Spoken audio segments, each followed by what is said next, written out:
Ngayon nagawa natin yung pag-update ng validation every keystroke. Ang gagawin naman natin ngayon is lalagyan natin ng timer kung kailan lang i-epekto yung validation natin.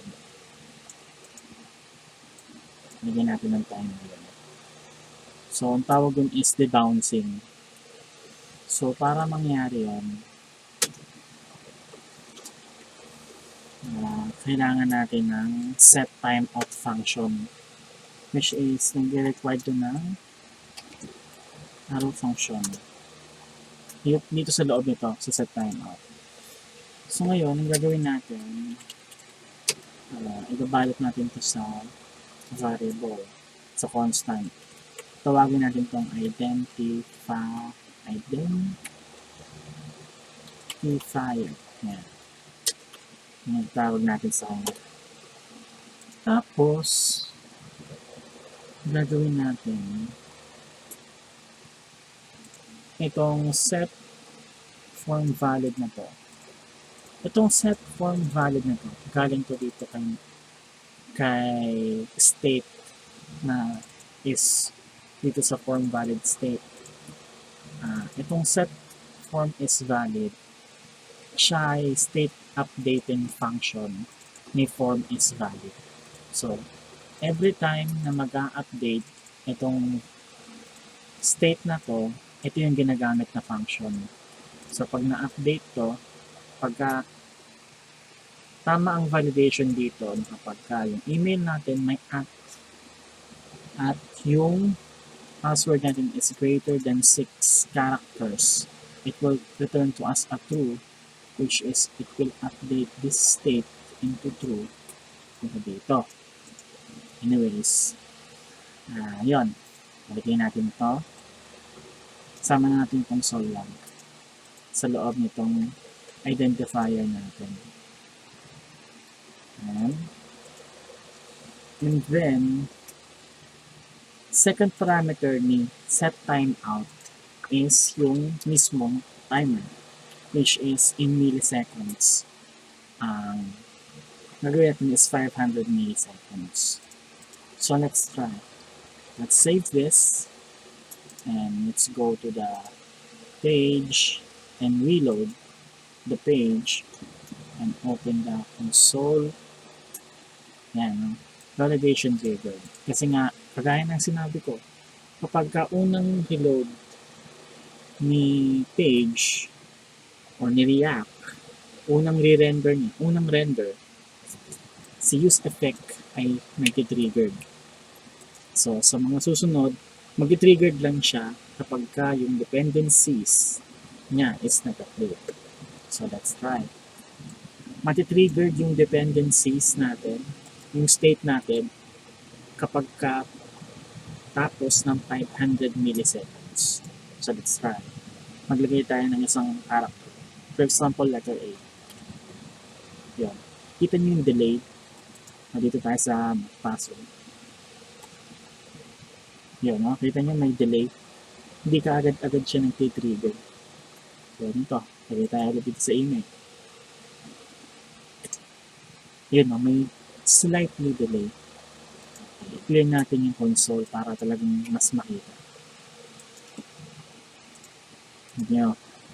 If I type letter Y, ayun, meron siyang slight delay, diba? If I type letter U, may slight delay. So, kung hindi pa rin kayo convinced, pag-aalan pa natin, gawin natin 5,000 ang delay. 5,000 milliseconds. Ilan kaya yun in seconds? Anyways, let's reload this page. And let's tagal ng ayun ng trigger do. Diba? Doon pa lang pumipikit na, alam mong gumana yung milliseconds natin. So let's try. Wait 500 milliseconds, then the useEffect will trigger. Ayan. Tagal no?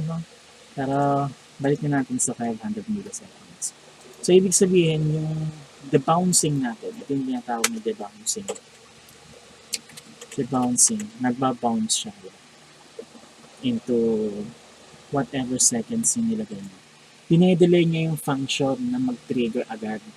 Instead na ora-orada, mag-trigger sa function, meron mo ng specific time span bago siya ma-trigger, bago siya pumitik. So, let's save this. Then, meron pang isa. Ang gusto ko sanang mangyari dito, hindi every keystroke meron siyang ganon. Bale, yung mangyayari, kapag ka nag-type ka ng mabilis, kapag ka huminto ka, saka lang siya magti-trigger dun sa function na yun. Naghihintay ng 500 milliseconds, saka magti-trigger yung function. Yun yung gusto kong mangyari. Ano ang tawag doon? Tawag doon is clean up function.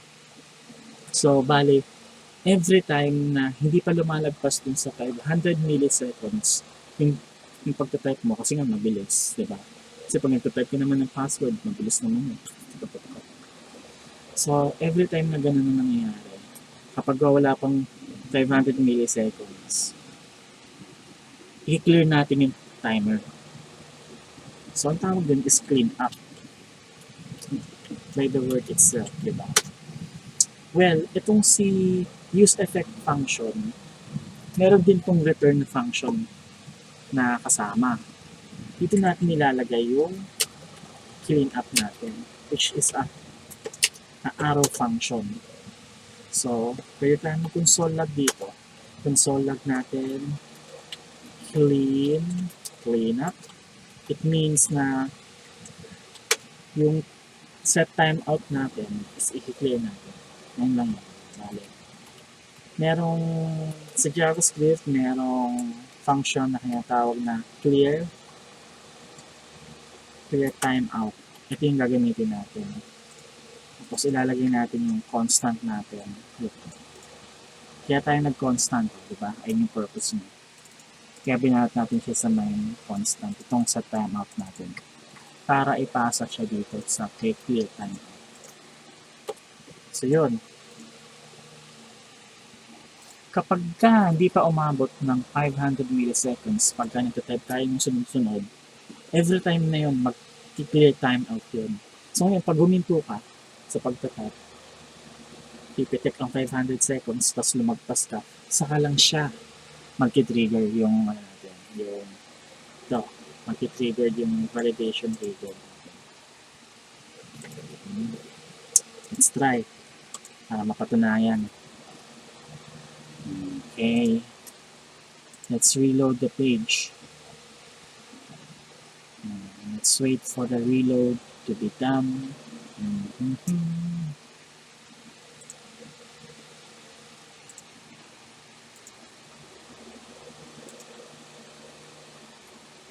Ang tagal ko yun. Saba siya kung tagal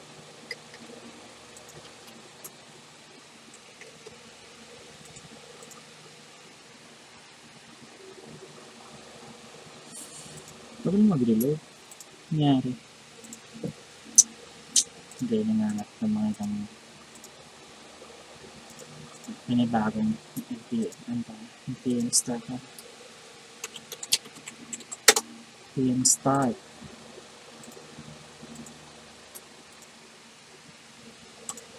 Let's just wait for the NPM start to be done. Okay. Tapos na yung NPM start. So, ayun na. Ito na yung page natin. So, sabi ko nga, dapat pag nag-trigger siya, yung 500 milliseconds. Pagka sunod-sunod yung type mo, ay, wait.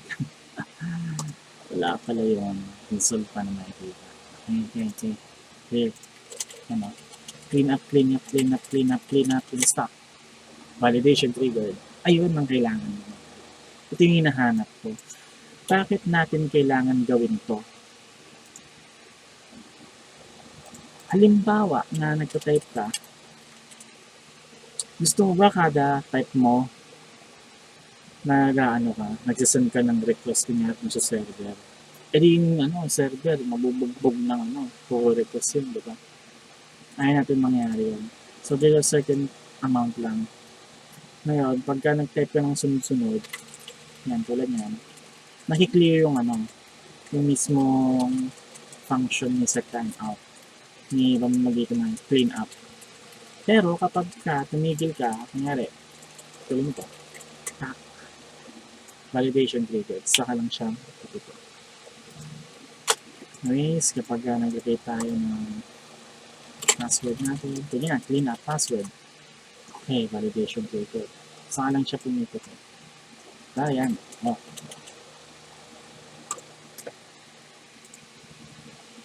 So yun lang. Though parang pabalik-balik yung pag-explain ko, minsan kailangan yun sa buhay. Para mapasok mismo sa akin, especially kasi ginagawa ko to para sa sarili ko. Para meron akong video notes. Yun nga sabi ko, di ba? Yun lang. Meron pang kasunod to.